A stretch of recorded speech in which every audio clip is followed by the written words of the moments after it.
Video on YouTube, hello there, and thank you for returning to the show. No one knows it or what it means just yet, but the US and the UK just launched a synchronized crypto move that would directly push XRP into the center of the transatlantic finance. This is not a news story. Ripple is at the center of a change in the flow of global capital. Stay with me all the way through. The truth about what's happening behind the scenes will astound you, as it always does, people. Kindly help me out, press the like button. This is the pinnacle of channel support. Let's start in September 2025 with a good showing of support from every single one of you. The more thumbs up we get, the more YouTube will promote that content. The media paid surprisingly little attention to the debut of something historic. For the first time ever, the United States and the United Kingdom have openly collaborated on digital asset infrastructure, and they have aligned with financial regulations to accelerate blockchain adoption.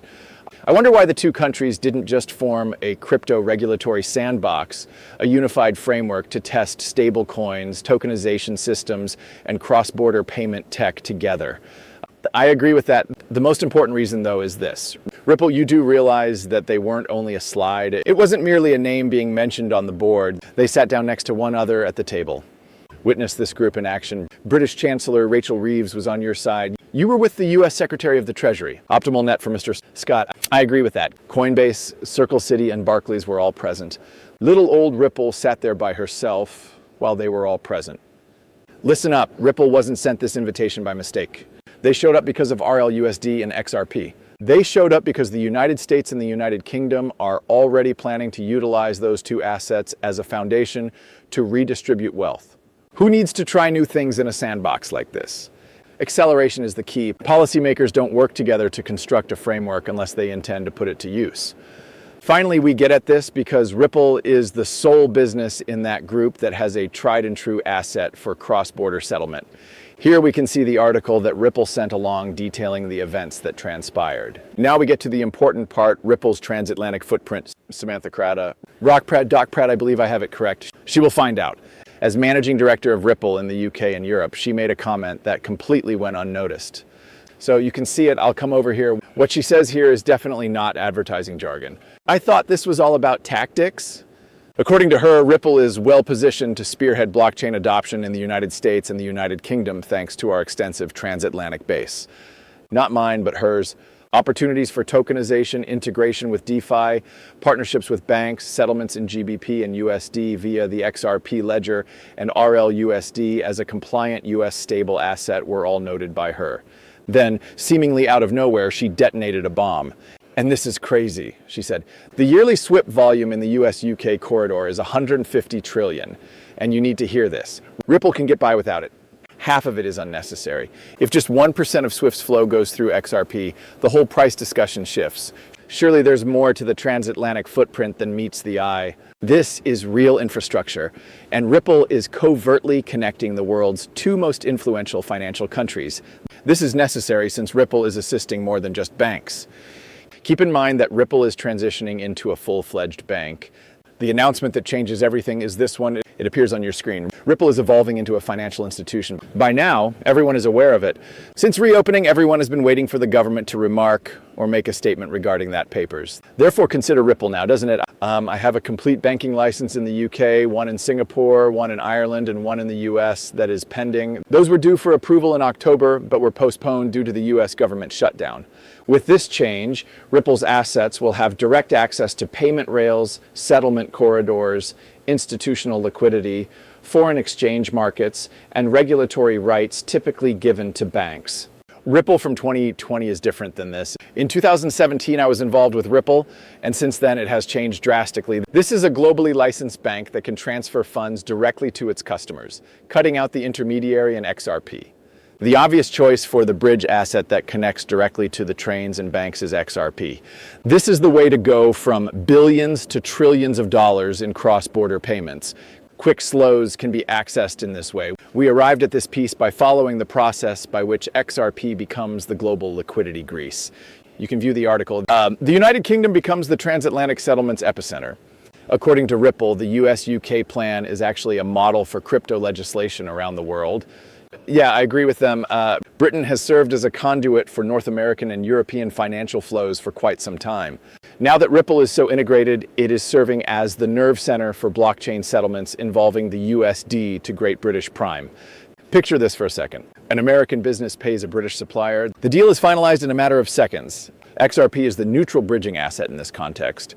Real-life USD serves as a reliable security. Avoid multi-day delays, quick and correspondent banks. It's borderless, transparent, and happens instantly.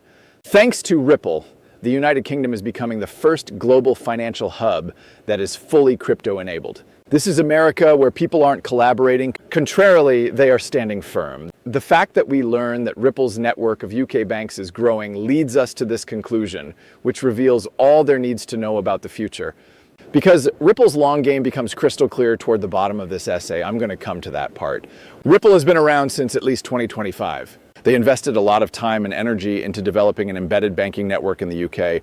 Check out all the participating affiliates, the Santander Group in the United Kingdom. There it is, paying for us to the UK with Ripples. When it comes to foreign exchange settlements, IFX uses XRP liquidity, and TransferGo is the one moving money instantly between the European Union and the United Kingdom. In real time, you can see exactly who is linking the Great British Crown and the Euro rails for Ripple payments. The Eurom Exxon Bank. While XRP was still known as XRapid in 2019, this licensed bank became the first to utilize it. Evidence that the model has been effective for quite some time. Everyone, these aren't experiments. Here we have all the rails for production. In the UK, Ripple has grown into a highly integrated payment infrastructure without much fanfare.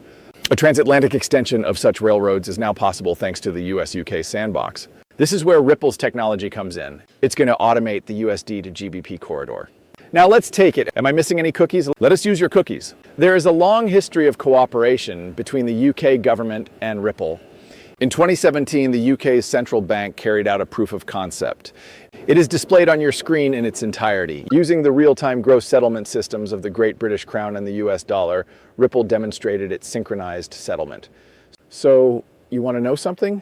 That was successful. I don't understand. This thing was a success. The way digital currencies are designed by central banks today was influenced by that, wasn't it? What will be discussed in Parliament in the year 2025? Parliament received Ripple's evidence. In order to explore XRP as a possible national infrastructure, the committees convened, I believe that is correct, XRP as a cryptocurrency with national infrastructural potential, have recently held lengthy discussions with the UK Secretary of State for the Economy. Here, I believe it's our rate. It seems like we need to get up. Yes, I agree. Had a meeting with Lucy Ribby, the Secretary of the United Kingdom. Ripple is actively advocating for the repeal of all these regulations. Things are getting heated, folks. If you listen to the first video of the day regarding the White House connection and what's happening over there. Additionally, the British Parliament is discussed in this piece. Therefore, let us go right into that. Thus, Ripple acquired Palisade, a Volt provider and UK-based institutional wallet. You may be familiar with the name Palisade. It was announced here not long ago. Okay, this makes the potential for institutional inflows from the US to the UK stronger. This brings us to the topic of the banking license. A number of important governments have granted Ripple licenses. Their goal is to become a world-renowned bank that handles settlements. Attendees include White House advisors and UK regulators at the 2025 US-UK coronation. Hey, this isn't like us, you know. Absolutely none. Unless crypto businesses are actively shaping policy at the highest level, central banks and governments will not attend their conferences. Think you have a community signal center for UK ISO 2022. Ripple is located at the crossroads of the UK and the rest of the world, making it an ideal hub for your next-gen financial message. This has nothing to do with conjecture. This concerns the physical structure. A new global financial infrastructure, including the alignment of the US and UK, is being subtly restored by Ripple. It was only validated by this, so the image becomes incredibly clear as you zoom out here. Ripple is now well established, along with US policy, UK legislation, European banking rails, financial hubs in the Middle East, a tokenization network, stablecoin corridors, and now a combined US-UK regulatory framework. To connect these two areas, XRP and RLUSD are being marketed as a liquidity layer. Do not mistake this for a bull run story. This could happen, but it isn't likely to. The following is transpiring. Currently, there is a change occurring regarding the transfer of funds across borders, which might be seen as a geopolitical upheaval. Ripple and other similar platforms are prominently featured in almost every single one. Now is the time for all you XRP holders out there to rejoice. If you liked what I did on UA, please subscribe and give me a thumbs up.